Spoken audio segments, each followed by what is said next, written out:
Jamra n'a pas varié dans sa version que xaalis ñëw na mais dañ ko détourné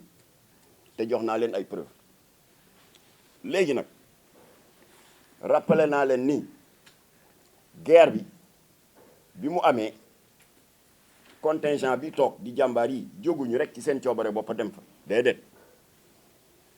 Arabie Saoudite moo woote wàllu parce que ñëpp a xam nañu origine guerru Golfe Saddam Hussein moo jóg am des prétentions territoriales injustifiées parce que dafa nekk historiquement le Koweït faisait partie de l'Irak. Je l'ai dit au président Macky Sall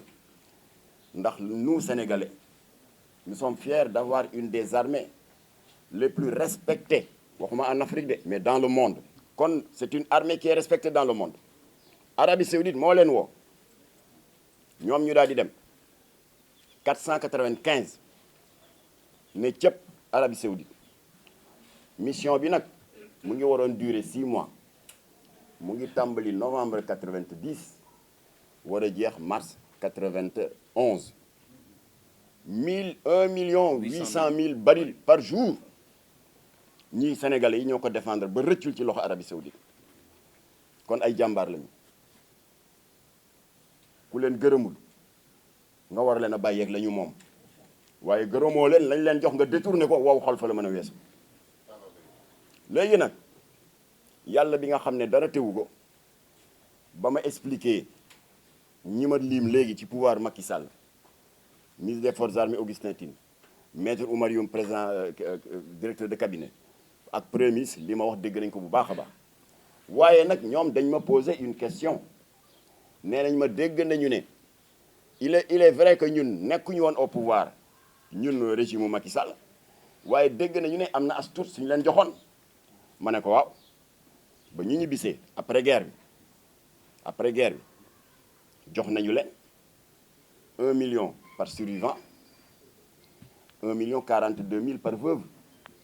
déjà loolu sax indécence mënul weesu loolu kon daal bakkenu ñi seen bakken rek 42 000 francs la coûté ma ne loolu jox nañ leen ko ma ne ko waaye nag balaa ñoo egg ci loolu dama bëgg a leeral affaire accident bi parce que ñoom ba ñu defee cette mission ba mu jeex war a ñibbi Sénégal dañu ne comme que du toujours la jullit di am occasion ñëw ci bërëb bu tedd bi balaa ñu ñibbi si dinañu ziyaar les lieux saints de l'islam Makkatal Mukarrama Medinatul Munawwara autorité saoudienne yi rafetlu ko daal di leen abal benn avion militaire benn C-130 ñu dem defi seen umra bay ñibbisi ba ñëwee ba tiim la base aérienne de Ras Mechab guddi la woon il était 4h40 du matin le 21 mars 91 xamuñu lu xew problème de visibilité on ne sait pas avion ba daanu réservoir kérosène bi explosé 91 sénégalais faatu sur le coup ba loolu amee le général le ministre des forces armées Medoune Fall ànd ak les généraux et les officiers supérieurs de l'état-major ñu dem Arabie Saoudite ànd ak autorités saoudiennes yi dem defaral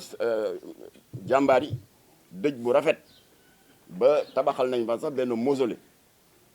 daal di leen rendre hommage loolu jeex voilà ma ne leen nag problème bi nag pour tontu li ngeen ma laaj ne am na as tuut bu ñu leen joxoon j'ai dit au premier ministre loolu am na ba ñu ñibbisee woo nañ leen état-major jël 1 million jox survivants yi 402 survivants yi jël 1 million 42 000 jox ko les 93 veuves ma ne ko loolu laa bëgg a leeral ndax loolu moo bloqué woon dossier bi ci nguuru Ablaye Wade ba amul woon benn aboutissement ma ne ko loolu li état-major bi def dafa ñaaw ndax ba ñi ñibbisee dañ leen jox loolu ne mooy seen indemnité de guerre ma ne ko du indemnité de guerre de ma ne ko xam nga lu mu doon te boo laajee les officiers supérieurs honnêtes au niveau de l'état-major dinañ la confirmer lii ma lay bëgg a wax waaye ñii dañu am ngor gu day ni ne comme que egsi nañ ci toolu xare du ñu fi nekk di jël congé di dem Sénégal di dellu si dañuy toog rek ba guerre bi jeex ñu dem loolu la ñu def waaw guerre bi jeex état-major woo leen prime de congé boobu ñu leen waroon jox te ñoom jëluñu ko woon bi ñu nekkee sur le champ de bataille et je mets au défi tout responsable de l'état-major de ñu démontrer que contingent ba ñu demee Arabie Saoudite jël nañ prime de congé jëluñu ko dañ ko bàyyi ak état-major ba guerre ba jeexee état-major woo leen daal di leen jox 1 million par survivant et 1 million 42 000 par veuve ba pare nee leen indemnité de guerre la du indemnité de guerre wax naa premier ministre ne ko boo oowee ONU dinañ la confirmer lii ma lay wax soldat bu nekk champ de bataille bu ñu lay fay bu ñu lay fay dañu lay jox lu ñuy wax HLP c'est bien connu dans la terminologie onusienne mooy home leave per diem prime de congé la ñoom jëluñu ko woon waa kon bu ñu ñibbisee ñi leen di fay waroon nañ am l'honnêteté morale ne leen la ngeen waroon jot ci champ de bataille yi te ngeen ne nañ leen ko dencal mu ngi nii loolu moo honnête waaye doo ko jox nag ba noppi ne ko mooy sa prime de guerre xam nga boobu lu ñu doon taafantaloo pour li Arabie Saoudite war a yónnee ñu mën a wax ne jox nañ leen ko ba noppi te fekk c'est pas vrai et ça nous l'avons démontré c'est ce qui explique dossier bi avancé yii mu avancé ci régime Macky Sall mosu ko avancé ci régime Abdoulaye wala leneen parce que ci régime yooyu seen argument moo doon fay nañu leen mais nous avons démontré dans ce régime que loolu ñu leen jox ñoom ñoo ko moom seen congé la jotewul dara ak prime de guerre. Arabie Saoudite dafa ni il est vrai que ñun Arabie Saoudite woowuñu leen fi dañuy ñëwoon pour umra te umra c'est un tourisme religieux waaye Arabie Saoudite am ngor gu day ni ne ñun jomb nañu en tant que gardien des 2 saintes mosquées et en tant que membre éminent de la Oumma islamique jomb nañu ay jullit ñëw fii doontele woowuñu leen nattu bi dal leen ñu ni di si banque loxo loolu ñun jomb nañ ko loolu la gouvernement saoudien wax lan la ñu def nag j'ai la liste dal di jël par blessé ci accident de chantier boobu